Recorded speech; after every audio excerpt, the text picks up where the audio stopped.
اس وقت کو یاد کرو جب حضرت ابراہیم علیہ السلام اپنے بیٹے، اپنے لخت جگر نور نظر حضرت اسماعیل علیہ السلام کو ذبح کر رہے تھے، اللہ کے نام پہ قربان کر رہے تھے۔ تو اس وقت حضرت اسماعیل علیہ السلام نے عرض کی، ابا حضور مجھے ذبح کرنے سے پہلے میری 3 وصیتیں ہیں، اسے ذرا غور سے سن لیجیے۔ جی کون سی وصیتیں ہیں؟ عرض کی، ابا حضور مجھے ذبح کرنے سے پہلے خدا را پہلے میرے ہاتھ اور پاؤں مضبوطی سے باندھ لینا، کہیں ایسا نہ ہو کہ چھری کے زخم سے میں جنبش میں نہ آ جاؤں، کہیں ایسا نہ ہو میرا جسم تھر تھرانے لگ جائے، کانپنے لگ جائے۔ ابا نازک جان ہے، ننھی جان ہے،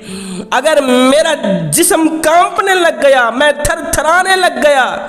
کہیں ایسا نہ ہو کہ میرے گلے کا ایک خون کا قطرہ آپ کے کپڑوں پہ جا گرا، تو مرنے کے بعد اپنے کریم رب کو کیا منہ دکھاؤں گا کہ مالک تیری رضا کے لیے تھوڑی سی تکلیف بھی برداشت نہ کر سکا،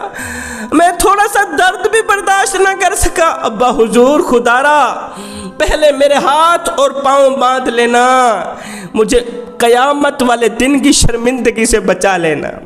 ابا میری دوسری عرضی، دوسری وصیت یہ ہے کہ ذبح کرنے سے پہلے قربان کرنے سے پہلے میرے جسم پر چھری رکھنے سے پہلے میرا جو منہ ہے نا، اس کو زمین کی طرف کر لینا، اس کو زمین کی طرف کر لینا، کہیں ایسا نہ ہو کہ وہ پیشانی جس کو آپ چومتے رہے، وہ چہرہ جس کو آپ چومتے رہے دن رات، وہ آپ کے سامنے نہ آئے، اور ابا حضور آپ کا چہرہ میرے سامنے نہ آئے، کہیں ایسا نہ ہو کہ آپ اس چومنے والی پیشانی کو بار بار دیکھو، آپ کا دل نرم نہ ہو جائے، کہیں شیطان آپ کو ورغلائے نہ، شیطان ہمارا کھلا دشمن ہے۔ اور ابا حضور میرا چہرہ زمین پر کر لینا، میں بھی آپ کو نہ دیکھ سکوں، اس لیے کہیں ایسا نہ ہو کہ میرا دل رونے لگ جائے، تڑپنے لگ جائے کہ میں اتنے عظیم بابا کو چھوڑ کے جا رہا ہوں، اتنے بڑے نبیوں کے نبی، جد الانبیاء، سخیوں کے سخی بابا کو چھوڑ کے جا رہا ہوں، آپ کی جدائی کہیں ایسا نہ ہو کہ مجھ سے برداشت نہ ہو پائے۔ سخیوں کا سخی کہ جب اللہ کے نام پر دینے کی باری آئی تو 80-90 سال کی عمر میں رو کر اسماعیل مانگنے والا، جب اللہ نے بیٹا عطا کیا تو جب اللہ نے مانگا تو دینے میں دیر نہیں کی،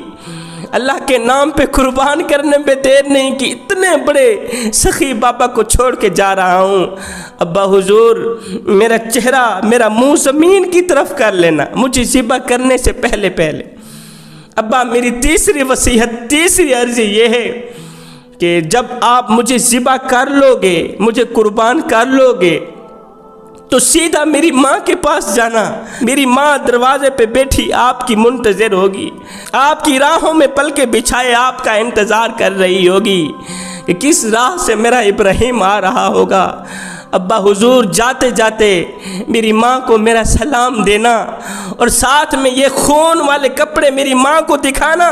تاکہ اسے تسلی ہو کہ میرے بیٹے نے خوشی سے اپنی قربانی قبول کی، میرا بیٹا خوشی سے اللہ کے نام پہ قربان ہوا ہے۔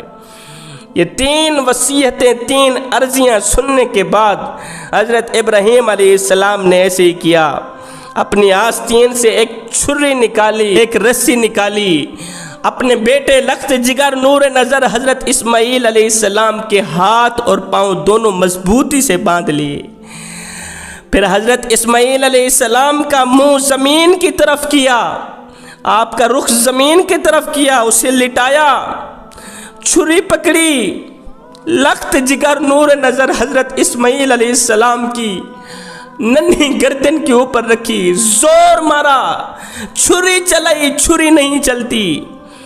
پورا زور لگایا، چھری نہیں چلتی، ایک بار، دوسری بار، تیسری بار، جب چھری نہ چلی تو ایک دم نیچے سے ننھے منھے بیٹے کی آواز آئی، ابا حضور چھری نہیں چل رہی، اس طرح کرو، چھری کی جو نوک ہے وہ میری گردن پر رکھ لو، اور اوپر سے کوئی وزنی پتھر چھری کے اوپر سے مارو، مٹھے والی جگہ سے چھری کے اوپر سے وزنی پتھر مارو، پھر ہو سکتا ہے کہ چھری میری گردن کو کاٹ لے۔ بیٹی کی یہ آواز سن کر حضرت ابراہیم علیہ السلام نے ایسا ہی کیا، وزنی پتھر اٹھایا، مارا، پھر بھی چھری نے نہ کاٹا۔ جب چوتھی بار بھی چھری نے نہ کاٹا، کوئی اثر نہ کیا، تو حضرت ابراہیم علیہ السلام غصے میں آ کر چھری کو زمین پر دے مارا۔ جب چھری زمین پر گئی، جب چھری نے حضرت ابراہیم علیہ السلام کا غصہ دیکھا تو چھری رو پڑی، عرض کرنے لگی، اے اللہ کے نبی میں کیا کروں؟ اوپر والا آپ کو ایک بار کاٹنے کو کہتا ہے، مجھے 10 بار کہتا ہے میرے ننھے اسماعیل کی گردن نہ کاٹنا۔ اوپر والا ایک بار آپ کو کہتا ہے، ایک مرتبہ کہتا ہے کہ اس کو کاٹو، میں کیا کروں؟ مجھے تو 10 مرتبہ وہ کہتا ہے میرے ننھے اسماعیل کی گردن نہ کاٹنا، نہ کاٹنا، بتاؤ میں کیا کروں؟ آپ کی مانوں، اپنے رب کی مانوں؟ اے اللہ کے نبی میں کیا کروں؟ خدا آپ کو کہتا ہے کاٹو، مجھے کہتا ہے میرے اسماعیل کی گردن مت کاٹنا۔ چھری اور حضرت ابراہیم علیہ السلام کے درمیان یہ گفتگو ہو ہی رہی تھی، ایک دم پیچھے سے آواز آئی، اللہ اکبر، اللہ اکبر، لا الہ الا اللہ واللہ اکبر، اللہ اکبر وللہ الحمد۔ حضرت ابراہیم علیہ السلام نے جب یہ آواز سنی، ایک بار پھر سے چھری اٹھائی، پٹی سے اپنی آنکھوں کو باندھا، اپنی آنکھیں بند کی، اوپر سے پٹی چڑھائی، ایک بار پھر ننھے منھے بیٹے کی ننھی گردن کے اوپر چھری رکھی، زور مارا، کہا اللہ اکبر۔ محسوس ہوا، پتہ چلا کہ گردن کٹ گئی ہے، پتہ چلا بیٹے کی قربانی قبول ہو گئی ہے، گردن کٹ گئی ہے۔ جب محسوس ہوا، پتہ چلا، آنکھیں تو بند ہیں، پٹی چڑھی ہوئی ہے کہ گردن کٹ گئی ہے، ابراہیم علیہ السلام روئے نہیں ہیں کہ میرا بیٹا چلا گیا، ابراہیم علیہ السلام کا جگرہ پھٹا نہیں ہے، کلیجہ پھٹا نہیں ہے کہ میرا بیٹا چلا گیا، نہیں نہیں نہیں، اس وقت بھی زبان پر شکر، الحمدللہ، مالک تو نے میرے بیٹی کی قربانی قبول کی۔ عرض گزار ہوئے، مالک تیری رضا کے لیے میں نے بیٹے کو زمین پر لٹایا، تیری رضا کے لیے میں نے بیٹے کو ماں سے جدا کیا، مالک تیری رضا کے لیے میں نے بیٹے کے ہاتھ باندھے، وہ بیٹا جو 80 سال کی عمر میں رو رو کر آپ سے مانگتا رہا، اس بیٹے کے پاؤں باندھے، اس بیٹے کی گردن پر تیری رضا کے لیے چھری رکھی، مالک تجھے راضی کرنے کے لیے میں نے سب کچھ کیا، اتنا کچھ کیا، آج تو بھی بتا دے کہ تو بھی ابراہیم پہ راضی ہوا ہے کہ نہیں ہوا۔ حضرت ابراہیم علیہ السلام نے جب آنکھوں سے پٹی ہٹائی، دیکھا کہ جنتی دمبا سامنے ذبح ہوا پڑا ہے، حضرت اسماعیل علیہ السلام سالم صحیح سلامت کھڑے ہوئے۔ یہ اللہ کے نبی حضرت ابراہیم علیہ السلام کا اور ساتھ میں حضرت اسماعیل علیہ السلام کا بھی امتحان تھا، جو دونوں باپ بیٹے اس امتحان میں کامیاب ہوئے۔